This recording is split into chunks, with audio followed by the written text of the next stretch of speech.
Good morning, FST students. Today for our snow day, we'll continue our ACT prep with John Baylor.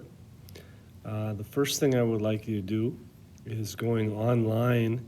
I would like you to complete quiz 2. You should give yourself 10 minutes doing the best you can on this, taking it seriously.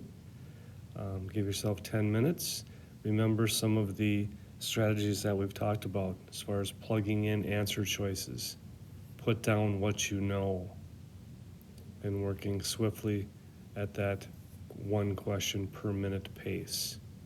And then I'll be asking for your score and any questions you might have on that quiz tomorrow.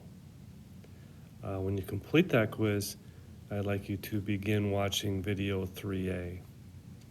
Would love to have you have that completed by tomorrow, but I know this would be over that 20-minute period and so on. But definitely do quiz 2 online. It's a 10-minute quiz. And then begin watching video 3A. Any questions? Feel free to ask me.